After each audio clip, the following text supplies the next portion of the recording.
Hello बच्चों, chemistry की एक और मज़ेदार क्लास में आपका हार्दिक स्वागत है। मैं हूं राजेश बिजारनिया और आप देख रहे हैं आरके एक्सप्लेन्स।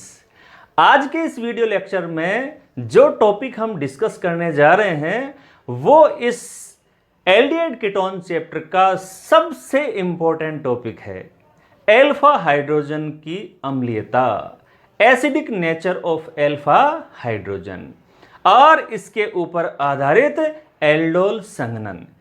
तो कार्बोनिल यौगिकों के अल्फा हाइड्रोजन की एसिडिक नेचर क्यों होती है, इसी के ऊपर आधारित जो एल्डोल संघनन अभिक्रिया है वो किस प्रकार से होती है, उसकी क्या मैकेनिज्म है, सारे के सारे कंसेप्ट हम अच्छी तरह से समझेंगे। तो आप लोग कॉपी और पेन लेके फटाफट तैयार हो जाइए। तो करें स्टार्ट। चलिए, सबसे पहले आप अपनी कॉपी में हेडिंग डाल लें, अल्फा हाइड्रोजन का अम्लीय व्यवहार, acidic nature of alpha hydrogen. अब अल्फा हाइड्रोजन का अम्लीय व्यवहार पढ़ने से पहले एक इंपॉर्टेंट बात कि हम ये जानें कि अल्फा हाइड्रोजन का क्या अर्थ है, अल्फा हाइड्रोजन क्या होती है। तो एक उदाहरण लेकर इस बात को समझ लेते हैं अपन। जैसे एक एल्डिहाइड मैंने ले लिया, इसको समझने के लिए ये वाला एल्डिहाइड ले लिया। इसको और थोड़ा सा संरचना जो है उसको थोड़ा और क्लियर कट तरीके से लिख लेता हूं मैं। इस कार्बन के ऊपर 3 हाइड्रोजन जुड़े हुए, इस कार्बन के ऊपर ये 2 हाइड्रोजन और ये आगे इसका हो गया क्रियात्मक समूह।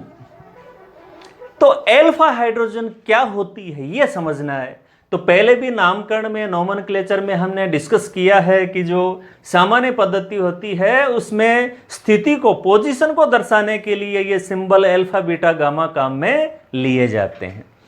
तो वास्तव में जो क्रियात्मक समूह होता है, जैसे इसमें क्रियात्मक समूह है एल्डिहाइड समूह CHO, क्रियात्मक समूह जिस कार्बन पर जुड़ा रहता है उस कार्बन को कहते हैं अल्फा कार्बन। जैसे ये क्रियात्मक समूह है CHO, ये CHO समूह जिस कार्बन पर जुड़ा हुआ है ये कार्बन है अल्फा कार्बन, और अल्फा कार्बन पे जो हाइड्रोजन जुड़ी हुई है वो अल्फा हाइड्रोजन।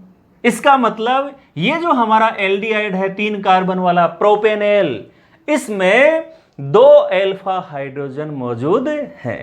तो ये बात आपकी बिल्कुल क्लियर हो गई कि जिस कार्बन पे क्रियात्मक समूह फंक्शनल ग्रुप जुड़ा हुआ है वो अल्फा कार्बन है, और अल्फा कार्बन से जुड़ी हुई जो हाइड्रोजन है वो अल्फा हाइड्रोजन है। चलिए एक एग्जांपल और ले लें। जैसे 2 कार्बन वाला एल्डिहाइड और लेकर हम देख लेते हैं, जो मोस्ट कॉमन है रिएक्शंस में, 2 कार्बन वाला एसीटेल्डिहाइड, या जिसको IUPAC में कहेंगे एथेनेल। तो इसमें कितने अल्फा हाइड्रोजन है? 3। कैसे कि CHO समूह ये तो इसका क्रियात्मक समूह हो गया, ये जिस कार्बन पे जुड़ा हुआ रहता है वो अल्फा कार्बन, ये अल्फा कार्बन हो गया। इस अल्फा कार्बन पे 3 हाइड्रोजन है, तो इसमें नंबर ऑफ अल्फा हाइड्रोजन हो गए 3, जबकि इसमें अल्फा हाइड्रोजन कितने थे? 2। तो पूरा अच्छी तरह से समझ में आ गया आपके कि क्रियात्मक समूह जिस कार्बन पे जुड़ा रहता है वो अल्फा कार्बन, और उस पे जुड़ी हुई हाइड्रोजन अल्फा हाइड्रोजन। अब इसके बाद बात करते हैं अम्लीय प्रकृति की, कि क्या कारण है कि अभिक्रियाओं में कार्बोनिल यौगिकों का जो अल्फा हाइड्रोजन है वो अम्लीय प्रकृति दर्शाता है। तो पहली बात तो अम्लीय प्रकृति होती क्या है? अम्लीय प्रकृति का अर्थ यह है कि इनकी जो अल्फा हाइड्रोजन है वो H+ के रूप में निष्कासित होने की प्रवृत्ति रखती है। जब भी किसी क्षार के साथ अभिक्रिया होगी तो इनके जो अल्फा हाइड्रोजन है वो H+ के रूप में निष्कासित हो जाती है, और H+ त्यागना ही अम्लीय प्रकृति है। अब यह अम्लीय प्रकृति क्यों है, ऐसा क्यों दर्शाते हैं कार्बोनिल यौगिक, इस बात को समझते हैं। तो यहां पर ये जो इक्वेशन आपके सामने लिखी हुई है इसको आप देखें गौर से। यहां पर हमने कार्बोनिल यौगिक लिया है, ये कार्बोनिल समूह दर्शा दिया। इस कार्बोनिल समूह के पास वाला यानी अल्फा कार्बन, उसके ऊपर जुड़ी हुई है अल्फा हाइड्रोजन। जैसे ही किसी क्षार के साथ अभिक्रिया होती है, क्षार के द्वारा त्यागा गया या दिया गया जो हाइड्रोक्साइड आयन है OH-, ये जैसे ही संपर्क में आता है अल्फा हाइड्रोजन के, तो अल्फा हाइड्रोजन H+ के रूप में निष्कासित होकर जल का निर्माण कर लेगी। क्षार द्वारा दिया गया हाइड्रोक्साइड आयन और इस अल्फा हाइड्रोजन जो कि H+ के रूप में निष्कासित हो रही है, ये दोनों मिलकर जल का अणु बना लेते हैं।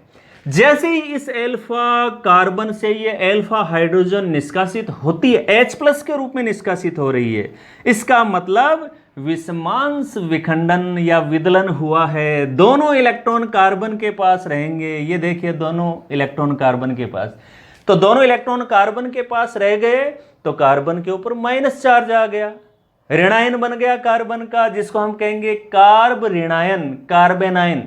और कार्बन के ऊपर माइनस आवेश आने से इसका स्थायित्व कम होने लगता है, तो ये क्या करता है, इस इलेक्ट्रॉन पेयर को इस कार्बन कार्बन बंध में दे देगा। बंध में दे देगा तो यहां पर पाई बंध का निर्माण हो गया। पाई बंध का निर्माण हुआ तो ऑलरेडी यहां पर कार्बन ऑक्सीजन के मध्य पाई बंध है, तो यहां पाई बंध बनते ही ये पाई बंध के जो इलेक्ट्रॉन हैं वो प्रतिकर्षित होंगे, प्रतिकर्षित होकर ऑक्सीजन पर चले जाते हैं, अधिक विद्युत ऋणता वाले ऑक्सीजन परमाणु पर स्थानांतरित हो जाते हैं। तो पहली बात तो यहां समझिए कि ये जब इलेक्ट्रॉन पेयर बंध में दिया तो यहां पर डबल बॉन्ड नया बंध बन गया और इसका जो माइनस चार्ज था वो खत्म हो गया, क्योंकि ये दोनों इलेक्ट्रॉन दे दिए हैं पेयर में।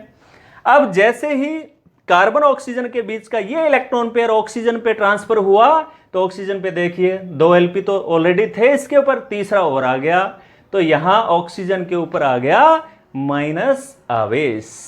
तो इस तरह से क्या होता है कि पाई इलेक्ट्रॉनों का होता है विस्थानीकरण, और पाई इलेक्ट्रॉनों का विस्थानीकरण जो होता है उसी का नाम है अनुनाद। इसका मतलब अल्फा हाइड्रोजन जब H+ के रूप में निष्कासित होती है तो उससे बनने वाला कार्ब ऋणायन अनुनाद द्वारा स्थायी हो जाता है, और अनुनाद द्वारा स्थायी होता है, इसीलिए इसमें अल्फा हाइड्रोजन में H+ के रूप में निष्कासित होकर कार्ब ऋणायन बनाने की प्रवृत्ति होती है।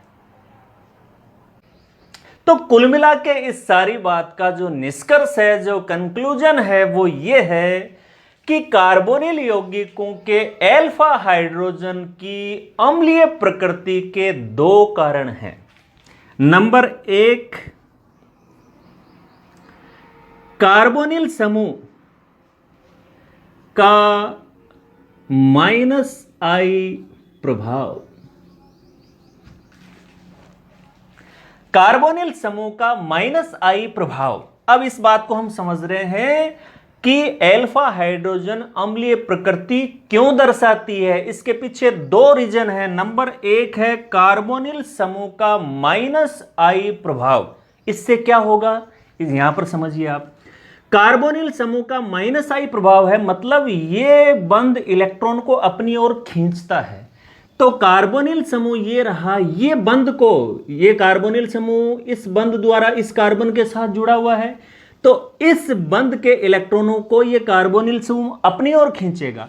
देखिए यहां पर ये कार्बोनिल समूह है, ये इस बंध द्वारा इस कार्बन के साथ जुड़ा हुआ है, अल्फा कार्बन के साथ जुड़ा हुआ है, तो कार्बोनिल समूह का -I प्रभाव होगा, तो इस बंध के जो इलेक्ट्रॉन हैं वो कार्बोनिल समूह की ओर आकर्षित होंगे।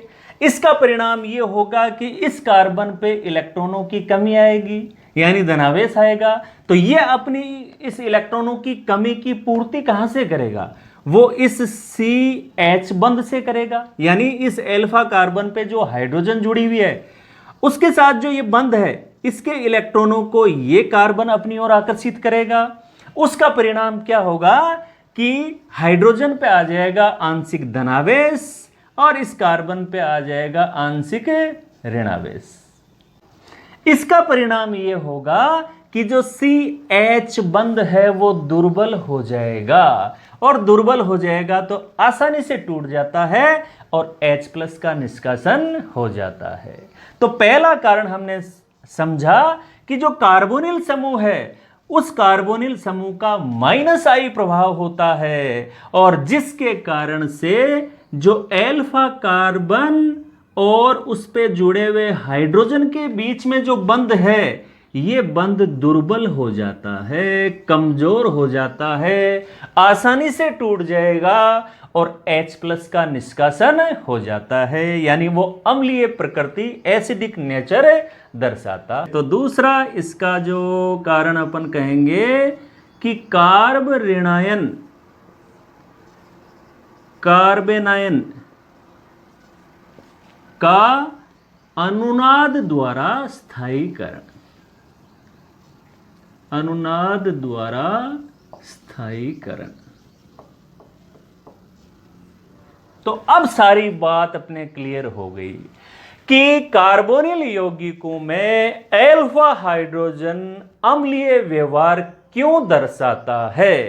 तो दो कारण इसके हमने समझे। नंबर 1, कार्बोनिल समूह का -I प्रभाव होता है, जिसके कारण से अल्फा कार्बन और हाइड्रोजन के बीच का बंध दुर्बल हो जाता है और H+ का आसानी से निष्कासन होता है। नंबर 2, H+ निष्कासन होने से जो कार्ब ऋणायन बनता है वो अनुनाद द्वारा स्थायी हो जाता है। तो ये दोनों कारण इस बात को अच्छी तरह से समझाते हैं कि कार्बोनिल यौगिकों में अल्फा हाइड्रोजन की अम्लीय प्रकृति क्यों होती है। अब इसके बाद जो दूसरी बात अपने दिमाग में आती है, आप लोगों के दिमाग में ये आई होगी बात कि केवल अल्फा हाइड्रोजन ही अम्लीय प्रकृति क्यों दर्शाते हैं। अल्फा हाइड्रोजन के आगे जो बीटा कार्बन होते हैं, गामा कार्बन होते हैं, जैसे इस एल्डिहाइड में देखो ये अल्फा कार्बन, उससे आगे वाला बीटा कार्बन, तो उस पे भी तो हाइड्रोजन जुड़े हुए हैं, तो वो अम्लीय प्रकृति क्यों नहीं दर्शाते। हम यहां पर केवल यही क्यों कह रहे हैं कि अल्फा हाइड्रोजन का अम्लीय व्यवहार, क्या बीटा हाइड्रोजन अम्लीय व्यवहार नहीं दर्शाते? नहीं दर्शाते। क्यों नहीं दर्शाते?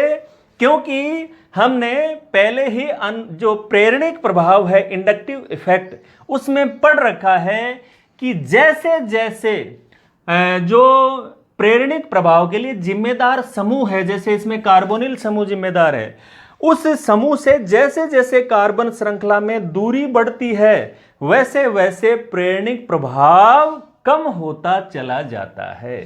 तो ये तो बिल्कुल जो प्रेरणिक प्रभाव डालने वाला समूह है, क्रियात्मक समूह, इसके बिल्कुल पास वाला कार्बन है अल्फा कार्बन, तो इस पर तो प्रेरणिक प्रभाव पर्याप्त रहता है कि जिससे कार्बन हाइड्रोजन बंध दुर्बल हो जाता है, वो H+ के रूप में निष्कासित हो जाता है।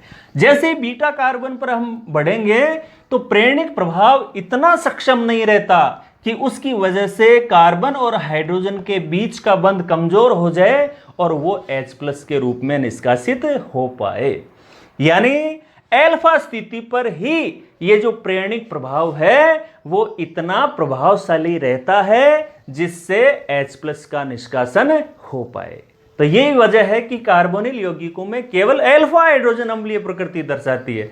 आगे की जो बीटा और गामा कार्बनों से जुड़ी हुई हाइड्रोजन है वो इस प्रकार की प्रकृति प्रदर्शित नहीं करती। चलिए इसके बाद देखते हैं अल्फा हाइड्रोजन की अम्लीयता पर आधारित एक बहुत महत्वपूर्ण अभिक्रिया, एल्डोल संघनन, एल्डोल कंडेंसेशन। तो जब अल्फा हाइड्रोजन युक्त कार्बोनिल यौगिक की अभिक्रिया तनु क्षार के साथ होती है, कोई भी क्षार आप यूज कर सकते हैं इसमें, डाइल्यूट, NaOH आप काम में ले सकते हैं, बेरियम हाइड्रोक्साइड काम में ले सकते हैं, कैल्शियम हाइड्रोक्साइड ले सकते हैं, वीक बेस होना चाहिए। तो जब अल्फा हाइड्रोजन युक्त कार्बोनिल यौगिक की अभिक्रिया तनु क्षार के साथ होती है तो इसके दो अणु संघनित होकर बीटा हाइड्रोक्सी एल्डिहाइड या फिर बीटा हाइड्रोक्सी कीटोन बनाते हैं। अगर उसमें एल्डिहाइड के अणु भाग ले रहे हैं तो बीटा हाइड्रोक्सी एल्डिहाइड हो जाएगा,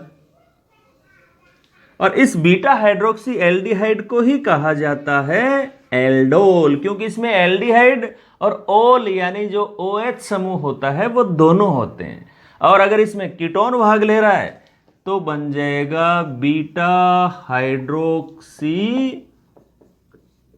कीटोन, और इसको अपन कह देंगे कीटोल, क्योंकि इसमें कीटोनिक और एल्कोहलिक ऑल दोनों समूह उपस्थित होते हैं। तो क्योंकि इसमें एल्डोल बनता है, इसलिए इस संघनन का नाम है एल्डोल संघनन। जो भी बीटा हाइड्रोक्सी एल्डिहाइड या कीटोन इसमें बनेगा, उसको आगे गर्म करने पर इसमें से जल का एक अणु निकल जाता है, निर्जलीकरण हो जाता है, और ऐसा होने से एल्फा बीटा असंतृप्त एल्डिहाइड या कीटोन बनते हैं। जो भी आपने लिया है, अगर एल्डिहाइड लिया है तो असंतृप्त एल्डिहाइड बन जाएगा, कीटोन लेके ये संघनन करवा रहे हैं तो असंतृप्त कीटोन बन जाएगा। तो पूरी अभिक्रिया को एक बार दोबारा से बात करें हम कि एल्फा हाइड्रोजन युक्त एल्डिहाइड या कीटोन की अभिक्रिया जब किसी तनु क्षार के साथ होती है तो इसके दो अणु संघनित होकर बीटा हाइड्रोक्सी एल्डिहाइड या बीटा हाइड्रोक्सी कीटोन बनाते हैं, जिन्हें गर्म करने पर निर्जलीकरण द्वारा एल्फा बीटा असंतृप्त एल्डिहाइड या कीटोन प्राप्त होते हैं। ये पूरी रिएक्शन एल्डोल संघनन कहलाती है। इसका एक महत्वपूर्ण एग्जाम्पल अपन देखते हैं,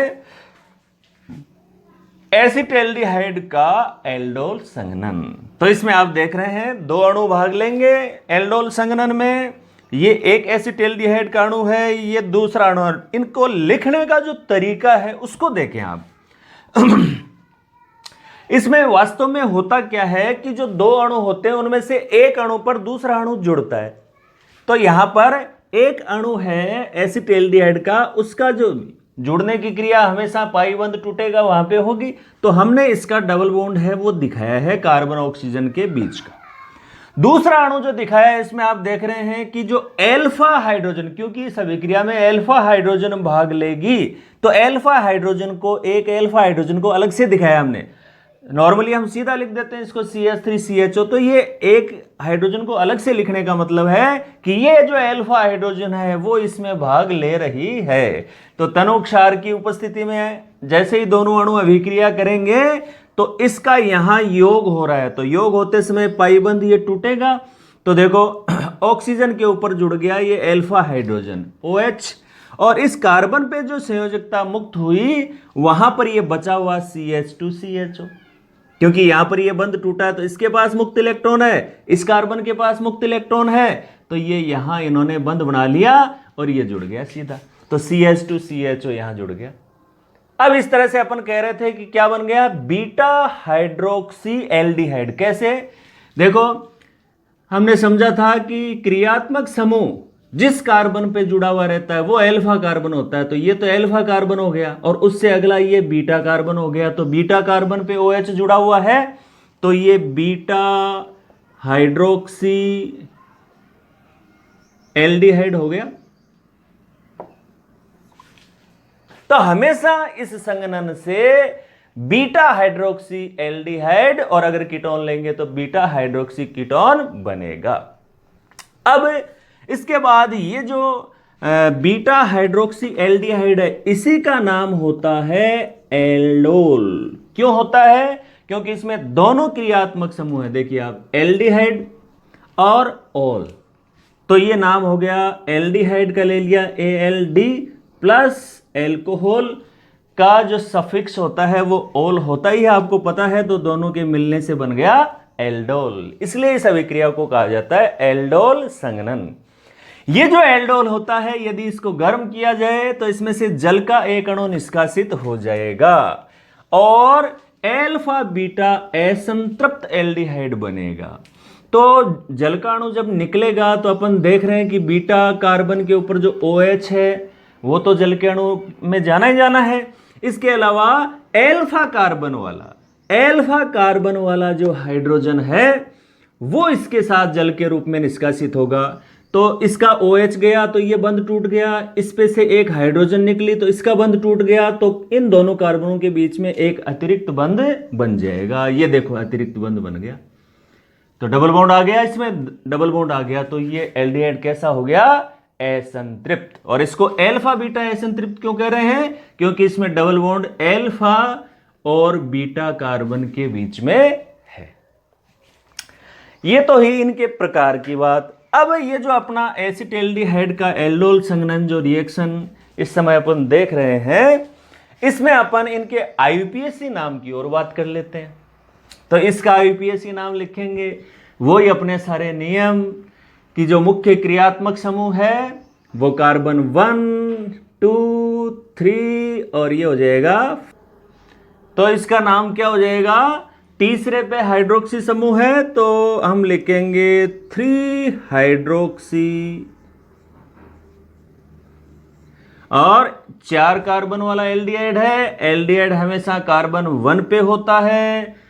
एल्डिहाइड समूह स्थिति की स्थिति बताने की आवश्यकता नहीं होती है, तो नाम हो गया 3 हाइड्रोक्सी ब्यूटेनेल। ये इसका आईयूपीएसी नाम हो गया 3 हाइड्रोक्सी ब्यूटेनेल। चलिए अब इसके निर्जलीकरण से जो आगे असंतृप्त एल्डिहाइड बन रहा है उसके आईयूपीएसी नाम की और बात कर लेते हैं। तो यहां पर भी वही पोजीशन, मुख्य क्रियात्मक समूह ये कार्बन 1 हो गया, 2 3 4। तो यहां पर हम देख रहे हैं कि 4 कार्बन वाला एल्डिहाइड है और दूसरे कार्बन पे इसमें डबल बॉन्ड है। तो इसका आईयूपीएसी नाम क्या हो जाएगा, ब्यूट, क्योंकि 4 कार्बन है और डबल बॉन्ड दूसरे पे है तो ब्यूट 2, और 2 पे क्या है, इन, और साथ ही एल को भी इसके साथ ही जोड़ देंगे तो ये हो जाएगा इनेल। एल की तो पोजीशन बताने की तो जरूरत है ही नहीं, इसलिए इसके साथ ही जोड़ दिया हमने, तो नाम हो गया ब्यूट 2 इनेल। तो ये पूरा एसिटाल्डिहाइड का एल्डोल संघनन हो गया कि जब एसिटाल्डिहाइड की अभिक्रिया तनु क्षार के साथ होती है तो एल्डोल संघनन अभिक्रिया द्वारा पहले 3 हाइड्रोक्सी ब्यूटेनेल बनता है, उसके बाद गर्म करने पर निर्जलीकरण द्वारा ब्यूट 2 इनेल प्राप्त होता है। अब इसके बाद एक एग्जाम्पल अपन देख लेते हैं कीटोन का। तो यहां पर हमने ले लिया एसीटोन। देखिए एसीटोन के 2 अणु, लिखने का तरीका वही, एक अणु में जो कार्बोनिल समूह है उसको हमने अच्छी तरह से हाईलाइट करके दिखाया है, और दूसरे में जो अल्फा हाइड्रोजन है, कार्बोनिल समूह के पास वाले कार्बन पर स्थित अल्फा हाइड्रोजन है, क्योंकि इस अभिक्रिया में अल्फा हाइड्रोजन भाग लेती है तो उस एक अल्फा हाइड्रोजन को अलग से हमने लिखा है। तरीका वही, इस अणु के ऊपर इस अणु का योग हो जाएगा, जैसे ही पाई बंद ये टूटेगा इस ऑक्सीजन पे हाइड्रोजन और इस कार्बन पर शेष बचा हुआ जो समूह है वो जुड़ जाएगा। तो देखिए इस ऑक्सीजन पे हाइड्रोजन जुड़ गई और शेष जो बचा हुआ है CH2CO CH3 वो आगे इस कार्बन पे जुड़ गया। तो ये बन गया beta hydroxy ketone. Beta hydroxy ketone, beta hydroxy क्यों, क्योंकि इसमें क्रियात्मक समूह ये है, इसके पास वाला अल्फा कार्बन, और ये हो गया इसका बीटा कार्बन। अब इसका आईयूपीएसी नाम अगर अपन देखना चाहें तो वही अपना तरीका, ये कार्बन नंबर 1 2 3 4 5, चौथे पे ही दोनों समूह जुड़े हुए हैं तो हम कह देंगे 4 हाइड्रोक्सी 4 मेथिल 4 हाइड्रोक्सी 4 मेथिल और 5 कार्बन की श्रृंखला है, दूसरे के ऊपर इसमें कीटोनिक समूह है तो ये हो जाएगा पेंटेन 2 ऑन। ये इसका आईयूपीएसी नाम हो गया 4 hydroxy 4 methyl pentane 2 on. Pentane में ई नहीं आएगा, ई की जगह ई हटकर ही तो उसकी जगह ऑन सफिक्स जोड़ा जाता है, तो 4 हाइड्रोक्सी 4 मेथिल पेंटेन 2 ऑन।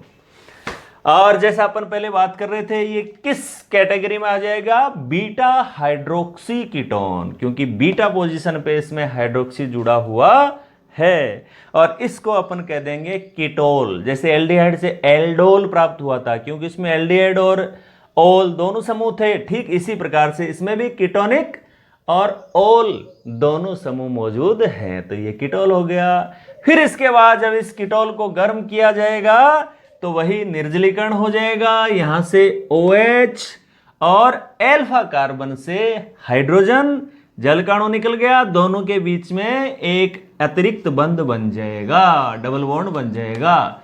तो ये बन गया अपने पास असंतृप्त कीटोन, एल्फा बीटा असंतृप्त कीटोन। तो चलिए इसका IUPAC नाम भी देख लेते हैं। तो इसमें 5 कार्बन, 1 2 3 4 और 5। तो चौथे कार्बन के ऊपर मैथिल समूह है, तीसरे कार्बन पे डबल बॉन्ड है, तो नाम हो जाएगा 4 मैथिल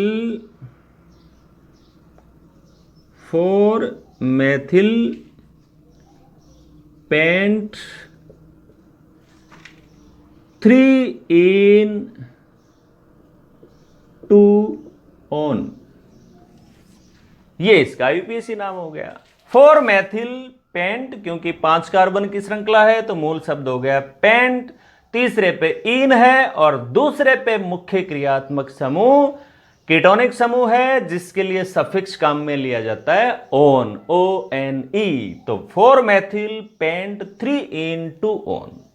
अब इसको समरी कर लें एक बार कि जब एसीटोन के 2 अणु दुर्बल क्षार के साथ अभिक्रिया करते हैं तो एल्डोल संघनन द्वारा पहले बीटा हाइड्रोक्सी उत्पाद बनाते हैं और उसके बाद निर्जलीकरण द्वारा अल्फा बीटा असंतृप्त कीटोन का निर्माण करते हैं।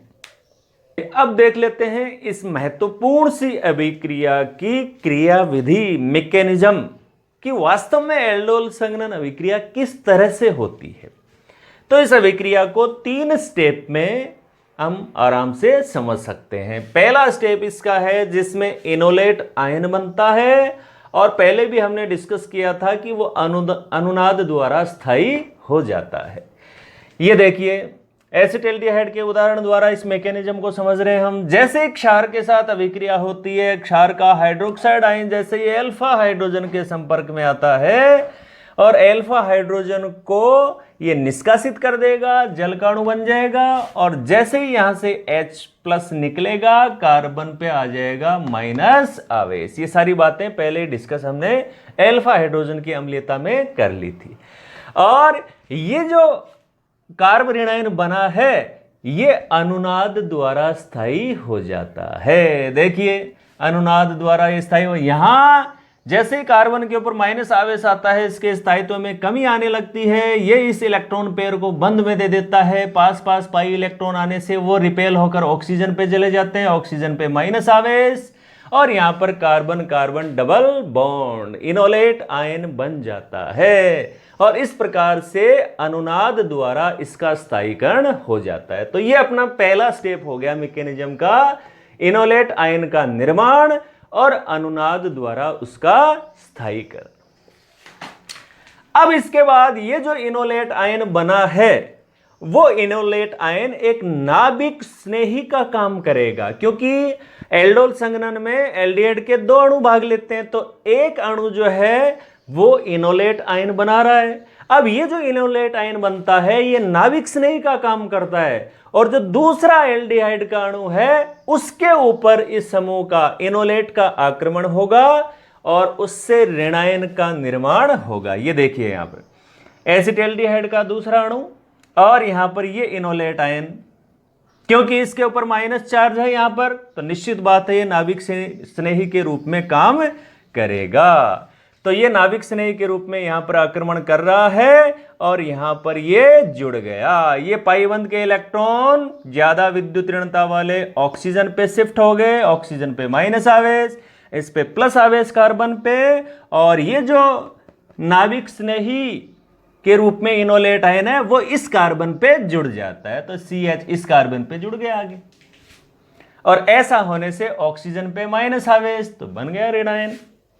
अब ये जो ऋणायन बना है ये क्या करता है, जल से H+, ये जो जल का अणु यहां पर बना हुआ है, इस जल से H+ को ये ग्रहण करेगा, क्योंकि ऑक्सीजन पे माइनस आवेश है, तो ये जल से H+ को ग्रहण करता है, और जैसे ये जल से H+ को ग्रहण करेगा एल्डोल का निर्माण हो जाएगा।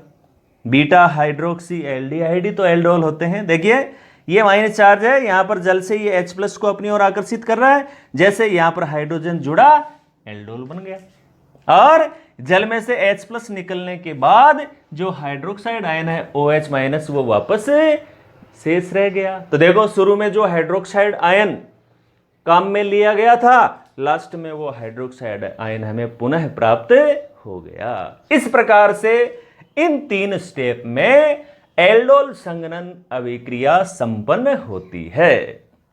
ये एल्डोल बनने तक की है। आगे का स्टेप आपको ध्यान है, पहले हम डिस्कस कर चुके हैं कि जैसे ही एल्डोल में से एल्डोल को गर्म करेंगे हम, तो इसमें से जल का अणु निष्कासित हो जाएगा, और अल्फा और बीटा कार्बन के बीच में एक अतिरिक्त बंध बन जाता है, पाई बंध बन जाता है, जिससे असंतृप्त एल्डिहाइड या फिर असंतृप्त कीटोन का निर्माण होता है।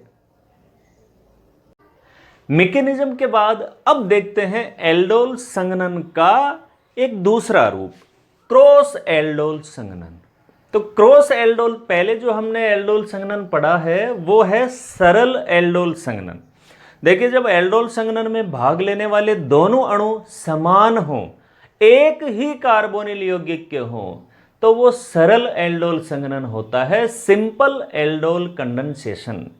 लेकिन जब एल्डोल संघनन में भाग लेने वाले अणु अलग अलग होते हैं, वो 2 अलग अलग एल्डिहाइड भी हो सकते हैं, वो 2 अलग अलग कीटोन भी हो सकते हैं, वो एक एल्डिहाइड एक कीटोन भी हो सकता है, लेकिन दोनों अलग अलग कार्बोनिल अणु होने चाहिए। उनके बीच में जो एल्डोल संघनन होता है वो क्रॉस एल्डोल संघनन कहलाता है। जैसे 2 अलग अलग एल्डिहाइड, एक अणु एथेनेल एक अणु प्रोपेनेल, उनके मध्य एल्डोल संघनन क्रॉस हो जाएगा। 2 अलग अलग कीटोन हो सकते हैं, जैसे प्रोपेनॉन हो गया, ब्यूटेनॉन हो गया। एक एल्डिहाइड एक कीटोन हो सकता है, जैसे एथेनेल और एसीटोन के बीच में एल्डोल संघनन हो गया।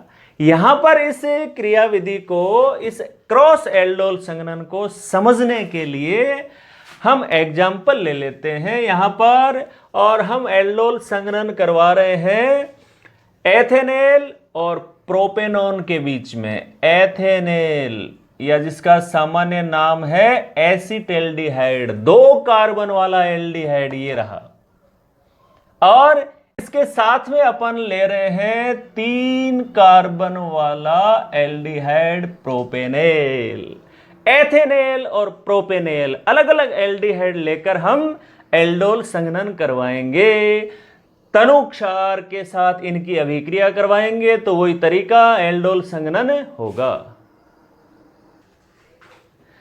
अब क्रॉस एल्डोल संघनन की सबसे बड़ी जो विशेषता है वो ये है कि जब भी क्रॉस एल्डोल संघनन करवाएंगे, इससे 4 प्रकार के उत्पाद बनते हैं। 4 टाइप्स ऑफ प्रोडक्ट्स, 4 प्रकार के उत्पाद बनते हैं। 4 प्रकार के क्यों बनते हैं, इसको समझना बहुत महत्वपूर्ण है।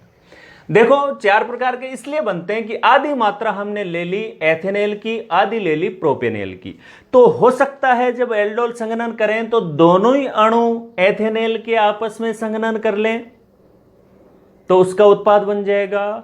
दूसरी संभावना यह है कि दोनों ही अणु प्रोपेनेल के एल्डोल संघनन में भाग ले लें, तो संबंधित उत्पाद बनेगा। तीसरी संभावना यह है कि प्रोपेनेल पर एथेनेल का योग हो रहा है, और चौथी संभावना एथेनेल पर प्रोपेनेल का योग हो रहा है। तो 4 संभावनाएं कौन कौन सी होंगी? जो भी आप कार्बोनिल यौगिक लेकर क्रॉस एल्डोल संघनन करें, तो शुरू की 2 संभावना तो ये हो जाएंगी कि समान अणुओं के बीच में एल्डोल संघनन हो जाए। जैसे यहां पर इस पहली रिएक्शन में आप देखें जब हमने एथेनेल और प्रोपेनेल दोनों लेकर क्रॉस एल्डोल संघनन स्टार्ट किया है तो एक संभावना तो ये है, हो सकता है दोनों ही अणु एसिटाल्डिहाइड केस में भाग ले ले। तो ये रिएक्शन, ये एग्जांपल पहले हम पढ़ चुके हैं कि यहां पर ये इसका इस पे योग हो जाएगा 3 हाइड्रोक्सी ब्यूटेनेल, फिर जल का अणु निष्कासित होकर ब्यूट 2 इनेल बन जाएगा। इस रिएक्शन को डिटेल में देख चुके हैं ऑलरेडी अपन। अब दूसरी संभावना यह है कि हो सकता है एल्डोल संघनन में प्रोपेनेल के ही दोनों अणु भाग ले लें। तो ये संभावना यहां पर दिखाई गई है। ये एक प्रोपेनेल का अणु, कार्बोनिल समूह इसका यहां पर, और यहां पर देखिए हमने लिखते समय मेथिल समूह को हमने साइड में लिखा है और इस कार्बन का जो हाइड्रोजन है उसको अलग से लिखा हमने, क्योंकि इस अभिक्रिया में याद रखें एल्फा हाइड्रोजन भाग लेता है। तो एल्फा हाइड्रोजन काम में लेना है अपने को। तो क्रियात्मक समूह और इसके पास वाला कार्बन एल्फा और उससे जुड़ा हुआ हाइड्रोजन एल्फा हाइड्रोजन। बाकी वही तरीका, ऑक्सीजन के ऊपर ये पाइबंद टूट जाएगा, H यहां जुड़ जाएगा, शेष समूह इस कार्बन पे जुड़ जाएगा, तो शेष समूह इस कार्बन पे जुड़ गया। तो ये बन गया 1 2 3, तीसरे पे हाइड्रोक्सी है, दूसरे पे मेथिल है, तो 3 हाइड्रोक्सी 2 मेथिल पेंटेनेल। और फिर निर्जलीकरण होगा तो एल्फा बीटा दोनों के बीच में डबल बॉन्ड बन गया, तो दूसरे कार्बन पे मेथिल है तो ये बन गया 2 मेथिल पेंट 2 इनेल, क्योंकि दूसरे कार्बन पर इन है और जो एल समूह है वो पहले कार्बन पे होता ही है। तो पहली संभावना ये कि दोनों ही एथेनेल के अणु एसिटाल्डिहाइड के अणु भाग ले लें। दूसरी संभावना ये कि दोनों ही अणु प्रोपेनेल के भाग ले लें। अब तीसरी संभावना कि हम ये देख लें इसमें कि प्रोपेनेल पर एथेनेल का योग हो रहा है, और चौथी संभावना हो जाएगी इसके जस्ट उल्टा, वाइस वर्सा, एथेनेल पे प्रोपेनेल का योग हो रहा है। इस दोनों से अलग अलग उत्पाद बनते हैं। देखिए तीसरे में पहले हमने देखा कि ये प्रोपेनेल का अणु इस पे एथेनेल का योग कर रहे हैं, तो इस पे योग कर रहे हैं तो प्रोपेनेल का जो कार्बोनिल समूह है उसको हमने दिखा दिया, और एथेनेल का एल्फा हाइड्रोजन अलग से हमने हाईलाइट करके दिखा दिया। तरीका वही, H इस पे जुड़ जाएगा, बचा हुआ समूह कार्बन पे जुड़ जाएगा। तो तीसरे पे OH है तो ये बन गया 3 हाइड्रोक्सी पेंटेनेल, 3 हाइड्रोक्सी पेंटेनेल। और आगे निर्जलीकरण होगा तो ये OH और एल्फा कार्बन से हाइड्रोजन हट जाएगा, दोनों के बीच में डबल बॉन्ड बन गया, तो पेंट 2 इनेल। 5 कार्बन की श्रृंखला है, दूसरे पे इन है तो पेंट 2 इनेल, इन प्लस एल इनेल। अब चौथी संभावना तीसरे के बिल्कुल वाइस वर्सा, बिल्कुल विपरीत इसके। इसमें प्रोपेनेल पे एथेनेल का योग हो रहा था, अब की बार एथेनेल पे प्रोपेनेल का योग करना है। तो एथेनेल, यहां पर प्रोपेनेल, प्रोपेनेल में मेथिल समूह साइड में इसलिए लिखा क्योंकि इसमें एल्फा हाइड्रोजन भाग लेते हैं, उसको हमें दिखाना है। बाकी तरीका वही, H जुड़ गया, शेष बचा हुआ समूह ऐसा का ऐसा कार्बन पे जुड़ गया। तो इसमें कार्बन नंबर 1, ये हो गया 2, 3 और 4, तो तीसरे पे हाइड्रोक्सी है, दूसरे पे मेथिल है, तो नाम हो गया 3 हाइड्रोक्सी 2 मेथिल ब्यूटेनेल। फिर आगे निर्जलीकरण हो गया तो OH समूह तो यहां है ही, एल्फा कार्बन से हाइड्रोजन हट गई, तो यहां पर हमें ये प्राप्त हो गया डबल बॉन्ड। देखो यहां आ गया, इसमें दूसरे कार्बन पे मेथिल है तो 2 मेथिल ब्यूट 2 इनेल। इस तरह से जब भी क्रॉस एल्डोल संघनन होता है तो 4 प्रकार के उत्पाद बनने की संभावना होती है। इस बात को इस एग्जाम्पल से समझा हमने, जिसमें हमने क्रॉस एल्डोल संघनन किसके बीच में करवाया, एथेनेल व प्रोपेनेल, इन दोनों को लेकर जब क्रॉस एल्डोल संघनन करवाया तो ये 4 प्रकार के उत्पाद बने। तो एल्डोल संघनन की जितनी भी बातें थी सारी की सारी हमने समझ ली। अब लास्ट में एक छोटा सा प्रश्न पूछ लूं आपसे। वो छोटा सा प्रश्न ये है कि क्या फॉर्मेल्डिहाइड एल्डोल संघनन देगा? क्या फॉर्मेल्डिहाइड एल्डोल संघनन देगा? नहीं देगा। क्यों नहीं देगा? क्योंकि इसमें एल्फा हाइड्रोजन नहीं है, एल्फा हाइड्रोजन नहीं है इसमें। आप देख रहे हैं कि जो क्रियात्मक समूह है वो जिस कार्बन पे, जो इसमें दूसरा कार्बन है ही नहीं, केवल मात्र क्रियात्मक समूह वाला ही कार्बन है, तो न इसमें अल्फा कार्बन है न इसमें अल्फा हाइड्रोजन है। और एल्डोल संघनन केवल वही कार्बोनिल यौगिक देते हैं जिनमें अल्फा हाइड्रोजन उपस्थित होती है। आज के इस वीडियो लेक्चर में केवल इतना ही। पढ़ते रहें, आगे बढ़ते रहें। Best of luck.